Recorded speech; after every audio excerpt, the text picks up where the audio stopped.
Apart from being a member of parliament, I'm also a mother of three children, and all of them are now in safety. I have evacuated them on the sixth day of war, I think. I was always wondering whether I did the right thing or not. Maybe it would have been better to stay as a family. But yeah, sorry, the moment that I knew that I did the right decision was exactly when I came back into town and I saw how empty and how silent Kiev became, and the silence was being interrupted just by sirens and by explosions.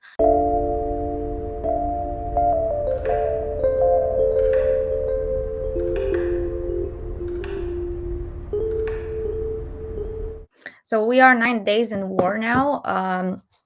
And I think that it is about this time that we start to get used to it. I finally have become used to the fact that I'm not following my usual routine, and I started to work out a new routine. So I wake up, I check all the messages that were sent while I was asleep. We have these several Telegram channels of all our national authorities which do updates about what happened on the war scene across the country. So I check those first, then I check my political group messages. Then I start working with the international community simply, either through the media or through the personal contacts which I have, through sending letters, through sending text messages, through having a million phone calls a day with international MPs, and just appealing to them and just talking to them over and over again about the immediate needs that Ukraine has in order to be able to withstand the biggest aggression that Europe has ever seen since World War II. This is more or less my working day, and it starts early in the morning with media interventions as early as 5 a.m. sometimes, and it ends as late as 1 and 2 a.m. So, as many Ukrainians, I have learned to survive on 3-4 hours of sleep. There's no point in having more sleep actually at this point in time, because it will get interrupted anyway by the sirens or the bomb warnings and the shelling warnings. And it's the same in every single city of Ukraine, wherever you go. The only difference can be on the border cities with Slovakia, Hungary, Poland. There the situation is just slightly different. There's not so many sirens, but the challenge there is to manage the queues of refugees and the queues of people, and women and children particularly, getting evacuated.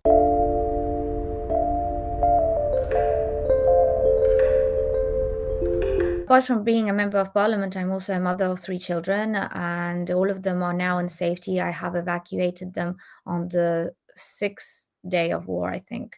It was a challenge because I was evacuating both them and my parents. My parents are very, very old. My father is 85, my mother is 73. And I know that I wouldn't be able to take care of them because when they are here, I take care of them because my mother has lost her eyesight, and basically they cannot take care of themselves, and for them to stay here in their apartment, it was too much of a risk, because you never know when you can have access to them and when you cannot have access to them. They are literally unable to go down to the bomb shelters. With my kids, it's the same situation. Two older ones, they are 8 and 6, so for them to be aware that they are living through war, to be going to bed under the stairs, to be constantly on alert and going down to a damp cellar, which is cold, it's not a bomb shelter. And my youngest, my baby, she's 9 months old. She turned 9 months on the 1st of March, and on the 1st of March, exactly when it was her mini birthday, that was the day when I was evacuating them, when I was getting them out of the country. And that was the hardest thing to do, because that baby, she came as a surprise to me when I found out that I was pregnant, and it was, it was during the COVID times as well. And we've gone through so much with her, because she was born with a heart defect, and in December she just had an open heart surgery, and that was extremely difficult, and because of that we have this like very special bond, and she's extremely attached to me. She was my comfort through all of this time, because every time I came home from very difficult decision making in parliament, she would be just there and smiling, and not letting go of me, and to give her away to her grandparents, to take her across the border. That was extremely difficult. That was the first time I broke down and I cried, in these 6 days of war. I realized that I was crying because I wasn't able to tell them when I would be joining them. And now the most painful is actually calling them and hearing the question. Before, when they were here with me, I was always wondering whether I did the right thing or not. Maybe it would have been better to stay as a family. But yeah, sorry, though. God. Sorry, there's just explosions somewhere just outside of this house where I am at now as well.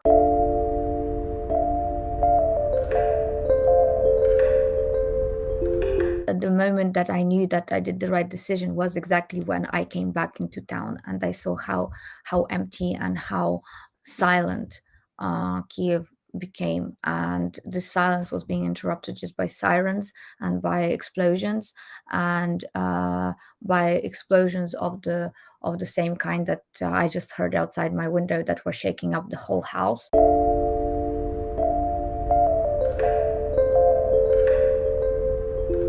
No, I cannot leave the country. I mean, look, I am a member of parliament. I'm a politician.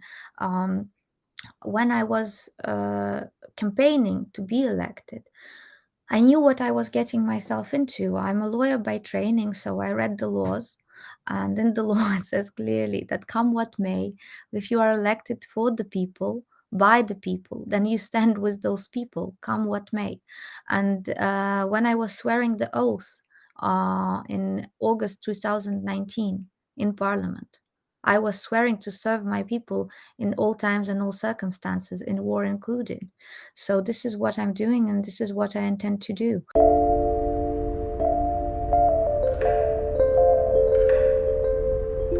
I'm an opposition member of parliament from an opposition party, and so we criticize the laws a lot.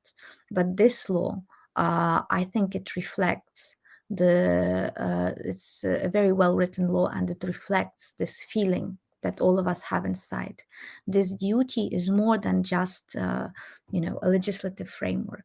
The legislative framework just reflects that deep feeling of attachment and that deep feeling of responsibility that we as Ukrainian nationals have to our country.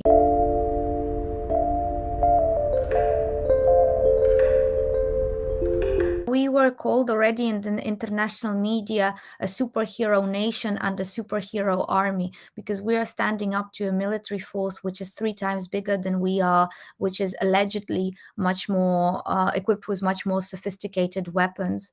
But at the end of the day, we are just a nation that wants to survive, and we are just a people who want to tomorrow wake up in an independent and free country. We don't want to be part of some kind of empire, and we don't want to be a second sort people in that empire and slaves in that empire.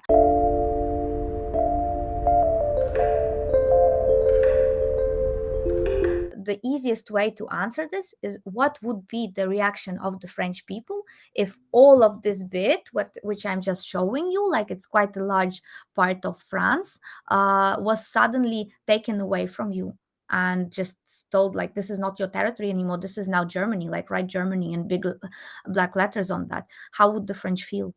Would they fight? How would they react? Or would they just say, oh yeah, who cares, doesn't matter, we live in an open world, it's open borders, we don't care, same thing.